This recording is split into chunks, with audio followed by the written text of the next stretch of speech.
प्रणाम दोस्तों, जय माँ भगवती, जय माँ चंडी। तो दोस्तों एक जो प्रश्न था बार-बार आ रहा था कि सवारी और सिद्धि को अर्जित कैसे किया जाता है? उसी विषय पे हम आपको आज बताते हैं कि सवारी और सिद्धि को अर्जित करने के क्या तरीके होते हैं और इनको कब आप अर्जित कर सकते हैं। तो पहले तो आप ये समझ लीजिए कि सवारी या सिद्धि 3 तरीके से हमको प्राप्त होती है दोस्तों। पहला जो इसका तरीका है मैं आपको बता देता हूँ।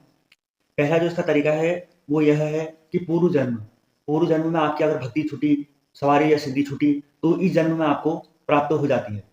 हालाँकि सिद्धि या सिद्धि या सवारी कोई भी चीज़ होती है ये हमको प्राप्त होती नहीं है, चिंतन करवाती है, उस विषय पे जोड़ देती है।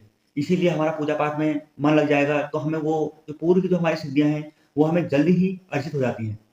और दूसरा जो सबसे बड़ा कारण है वो ये है कि गुरु के द्वारा आप किसी गुरु के शरणागत रहे, आपने खूब पूजा-पाठ उनकी करी, खूब उनको हृदय से माना, गुरु स्वीकार किया, तो आपने उनका खूब स्वीकार करा उनको, खूब उनकी पूजा आराधना करी, तो गुरु प्रसन्न होकर तुम्हारे सर के ऊपर हाथ रख देते हैं, तो तब भी सवारी या सिद्धि आपको प्राप्त हो जाती है।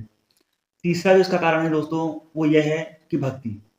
इसी जन्म में आपने खूब भक्ति जो है करी भगवान के प्रति और भगवान को अटूट और अथक विश्वास किया, जिस कारण भक्ति में आपका बहुत शक्ति थी। इस कारण आपको इसी जन्म में भक्ति द्वारा सवारी या सिद्धि आपको प्राप्त हो गई।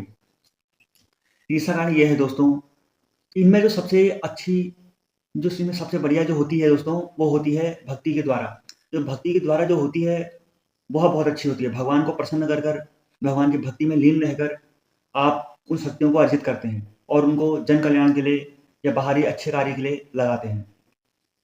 तो दोस्तों आप समझ गए होंगे कि सवारी और सिद्धि हमें किस प्रकार से मिलती है। अब जान लेते हैं कि सवारी और सिद्धि का आने में समय कितना लगता है। दोस्तों इसमें कोई समय नहीं होता है, मैं आपको बता दूँ। कितने लोग ऐसे हैं जो 10-10 साल से पूजा-पाठ कर रहे हैं, पर उनके पास कोई सिद्धि, सवारी, कोई ऐसा ज्ञान कुछ है ही नहीं। क्योंकि सबसे मेन होता है दोस्तों विश्वास। विश्वास होता है और प्रेम। भगवान के प्रति अटूट प्रेम और विश्वास। जो व्यक्ति जितनी ज़्यादा रखेगा, जितने ज़्यादा अपने भाव को भगवान के समीप रखेगा, भगवान को जितने प्यार से भगवान को बुलाएगा, भगवान को मानेगा जितने प्रेम पूर्वक, उतनी जल्दी ही शक्ति और सवारी अर्जित हो जाती है दोस्तों। अब इनके कुछ कारण होते हैं, जिन कारणों से आपको पता लग जाता है।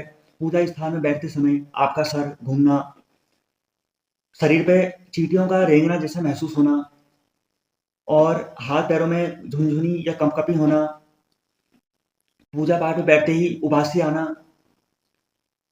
और जब पूजा-पाठ करने बैठो, तो आँखों के आगे अजीब-सा कुछ प्रतिबिंब बनना और पूजा में जो दीपक की लौ होती है, उसका ऊपर की ओर उठना, धूप जलाते हैं पूजा के समय, तो धूप का आपके उधर या उसका जो धुआँ है, वो आपके उधर या भगवान के उधर को, परमात्मा के उधर को जाना और स्वप्न में लगातार मंदिर के दर्शन होना, जिस आराधना आप कर रहे हैं, जिस इष्ट की, उस इष्ट को बार-बार सपने में देखना या किसी स्त्री का देखना या जानवरों का देखना बार-बार।